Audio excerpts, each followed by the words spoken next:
Welcome to American Beer TV. We got a great episode for you today. We've got Joe Savage from Hangar 24 Brewing Company out of Redlands.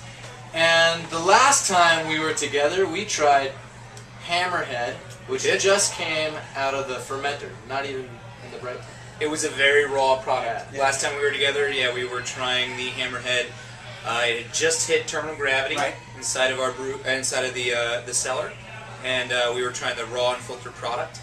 The product we have in front of us is gone through 6 months of aging in bourbon and rye barrels. Wow. Okay, cool. So this is finished Hammerhead. So it's bourbon and rye. Did you even know it was going to be called Hammerhead when you guys brewed it? I think so. Yeah. When we, we didn't. I don't think we mentioned. I don't think you told us what you were going to call it. We had designed the barrel roll project. That makes total sense. After aviation maneuvers. So the first was the Immelman, then the Humpty Bone. I mean, there's a tremendous host of great names when it comes to aviation. When I first heard Pukachev's Cobra, I was like, what the hell is that? Why did they do that? I was like, what the hell? Why So did we they kind name it for a of snake? we picked our big favorites, and Hammerhead just sounded like the perfect, barley wine name. So we had that in mind when we made this. Again, when you guys tried it, we were just had finished brewing it. Just still had a ton of yeast in it. It was really super hazy. Very raw, very sharp. So we've got this on draft right now. So it's kind of halfway through the keg. So it's pouring perfectly. It's got a little tiny bit of haze. It's got a deep amber color. Yeah. Beautiful. Quick question for you. You said it's in bourbon barrels and rye barrels. What are the flavor profiles that you're trying? I mean, of course, the bourbon's going to give you the vanilla notes and those toffee notes and things like that. But what flavor profiles are you pulling out of the rye, and what was the thought process in mixing with the rye in there as well? Well, the rye gets you a lot of spice. Okay. A lot of spice. The barrels contribute a fair amount that comes from the whiskey. A little bit of mint, a little bit of clove as well. And just a nice subtle barrel character. Bourbon is very upfront. Okay. The vanilla and the larger oak characteristics come out, tremendously. Nice. Yeah, if we're delving into this. Yeah. First thing I get is a lot of oak. A lot of oak up top. Totally. And with some bourbon notes underneath that. Definitely. That vanilla. The bourbon. I think as this beer opens up and as it warms, you're going to get a lot of the spicy character from the rye. Yeah, I am picking up a little bit of that. It does smell a little spicier. So now, just everybody knows bourbon is, but a rye whiskey is just, instead of a corn mash or something like that. I know bourbon uses a lot of corn, so rye is just pretty much straight rye, or rye. I know we're getting into whiskey here, but it's kind of important, and now that we're having to branch out more and more because of the beers. Right. Well, with the rye, you're going to get a little bit more diverse mash. Definitely having the adjunct grain there, the rye, and the barrels aren't necessarily like bourbon barrels where they're fresh barrels going in and used barrels going out. You can use other barrels to get more of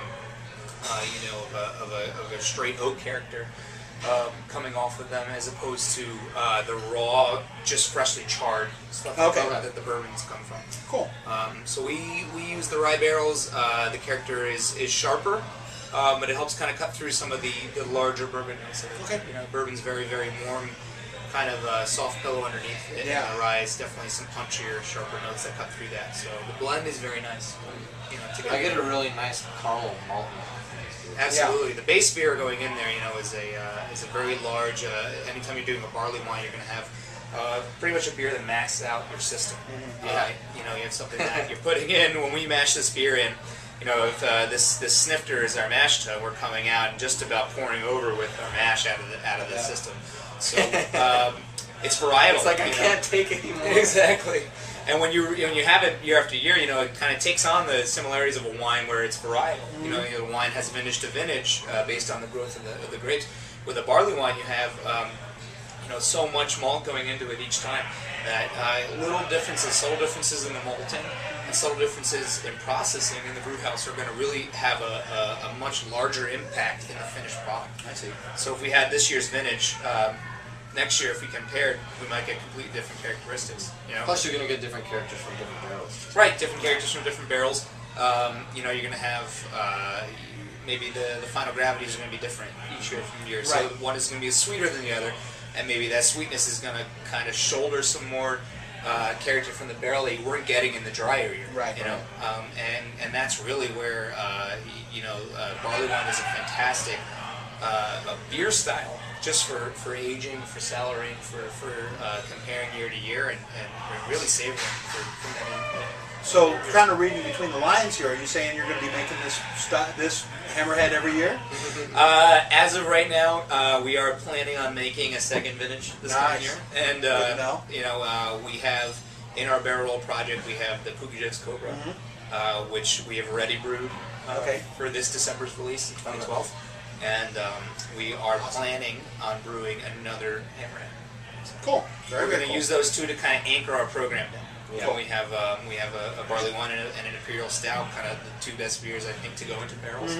From there, we can experiment. We have a lot more fresh barrels going into our program, so we have a lot more second fill barrels that'll come through.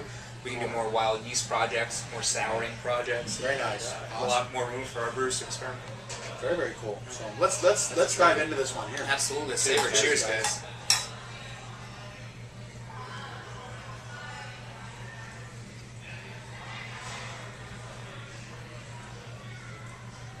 It does have that spiciness. Yeah, big time. Perfect level of carbonation. Too. Definitely. Now, when you go back to the nose, that spiciness really comes out. Yeah, now it that does. it's in your mouth, And it's funny though, because if you don't know about the rye, you just kind of attribute that more to the bourbon alcohol. That kind Like of a heat. Yeah. But it's not. It is a spiciness that is a separate thing. Yeah, there's some heat in this. There's a beer little as bit of well, heat. but Well, it's got a. Yeah, what's the ABV? 13.8%. Yeah, So yeah, it's a little. There's got to be a little bit.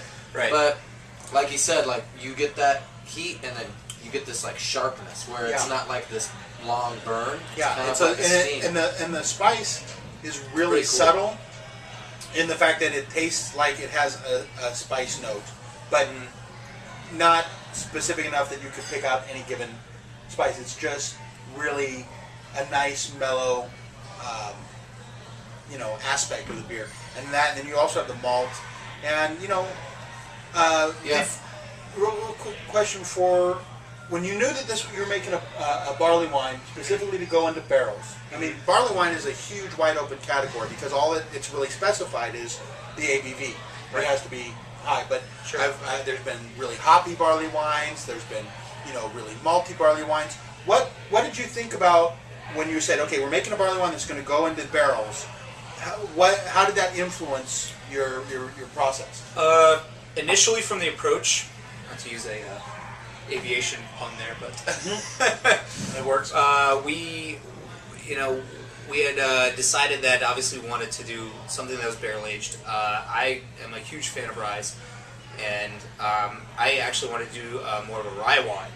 Okay. And we had talked about it. We settled on a really nice American barley wine. We figured that, comparatively, an English barley wine to an American barley wine, you have the English barley wines are going to be much richer in malt character and melanoidin content, in a very fatter, sweeter beer, And and they have that dried fruit characteristic. a lot Yeah, of there's well, that European yeast, malt to it The that- yeast character too. English yeast tends to be a lot more produce a lot of those esters that lend to dark fruits.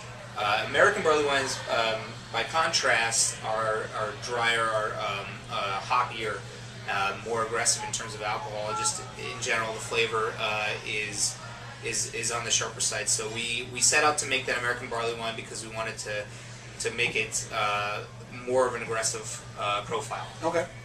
So it's a drier beer. It doesn't. So there is malted rye in this too.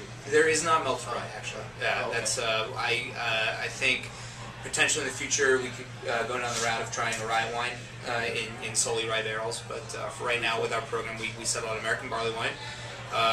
And I think potential for the future would be to have separate releases. Cool. Have a rye barrel, have a bourbon barrel of the same beer, and see what are you getting out of this barrel, what are you getting out of that. Yeah. certainly together they make a really nice marriage. Yeah. Bourbon, like we were talking about, Right. just a very wide kind of profile. Rye, much narrow, much sharper. You know, even as I try it right here, there's a very like a subtle like mint, green character there that's really unique. It's like the bourbon is in the nose and the rye is in the flavor. Mm-hmm. Yeah, I was gonna say, because if it's all bourbon, it kind of has like really vanilla flavor, and then it kind of has kind of like a candy-ish flavor. Yeah, this doesn't really have that. candy so much. Just kind of, you get that sweetness and the big body, and then it just kind of shuts down. Yeah. It kind of dries out. And that's It's you cool. know, I would have probably, with that before talking to you, I probably would have put that to either the heat or maybe an effect of the hops in there that was making it dry and clean and a little spicy. Right. What kind of hops did you use in this? We used American hops, Cascade, Centennial, and Chinook. Oh wow, Yep. those are some pretty hardcore hops. Yeah, Chinook's very piney hop. Cascade, a classic citrus character, and Centennial is like a more beefed up character of that. We experimented with a lot of different ratios through the dry hopping process, and we settled on something that kind of captured a very unique American profile. Yeah. You know, something that was going to have a nice volatiles in the nose. Certainly now, 6 months later, after barrel aging, a lot of the hop aroma is oxidized. Right. Certainly when it fresh from the tank, it was super Yeah, it hoppy. was totally different. Yeah. Yeah. It was now, really good then. Yeah. Yeah. It was amazing. you want to throw in those hops then to withstand that kind of aging process as the malt oxidizes, as the hops oxidize, to kind of coalesce in this really cohesive product that it is right now. Nice. I detect that mint that you're talking about, a little bit of mint in there. Yeah. It's a little. It's really subtle. Yeah, it is. Ryes have that character, and really, one of the signature characters from rye that I think is great. You know, Have you guys done tastings like bourbon tastings and rye whiskey tastings and stuff like that to try to figure out? not what's in the going most on with professional barrels? sense of Just drinking. Yeah, exactly. We're But you got to learn the flavor profiles Yeah. of it. You Right. kind of got to. we're all fairly experienced sit with around, drinking spirits. and- with the guys at the brewery and say, oh, this whiskey has this character, this whiskey has another character. Right. Right. So, Yeah, it's something I really want to delve into moving forward too, is working with a lot of smaller micro distilleries in the country and trying to get some of their barrel program. yeah. And kind of have a regional flavor. Yeah. I'm really surprised that we haven't started to see a collaboration from the distilleries and the breweries yet. I think the ABC kind of prevents that. Really, I mean, I think it would be. Well, it could be. Just like listing their name. I'm using these barrels in my beer. That's and Knoxville TTV or and whatever. all them say no, not to do that, or what? Well, Or is it like promoting? There's bourbon in my beer, or there's this kind of bourbon. It in could my be, beer. As I'm surprised. You would think that would be a natural, in this day and age of all these team ups and collaborations and everything. You'd think that there'd be somebody that would have said, okay, here's our our Maker's Mark Stout, and put a name to it, right. or something, I think provided the law is there, then I'd be certainly happy to work with Cool.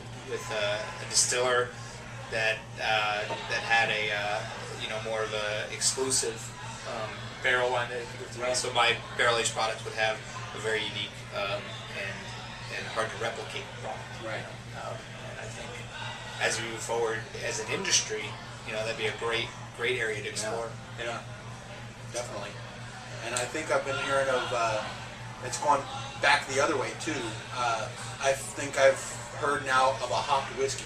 So they actually were really? taking, because they make distilled beer, which is a similar, and distill it and that becomes whiskey. But now they're taking, I think they were taking a beer from from an actual craft brewery and just straight up making whiskey out of it. That's great. And if they do that, put that in the barrels, and then reuse the barrel for now we can start. There's so going in many, circles. yeah, absolutely. It's going to keep growing. It's going to go berserk. There's a multitude of really good opportunities for collaboration between distillers and brewers, and if we can work together more in the future, that's going to just mean better products for everybody out there enjoying. Yeah, dude, it's really amazing to see how this beer's come along, and I really appreciate you giving us the opportunity this is to turning taste it into fresh. an absolute monster. Yeah, it is great. Everybody knows Hammerhead. Hammerhead. Back when we did the video, no one knew about it. We were just like cutting edge, and so now it's kind of cool to see. A lot better once it's finished. Yeah. It was good to Good start job, with, man. but Good job. awesome. Cheers, man. Yeah, cheers. Get out there and drink craft beer. There you go.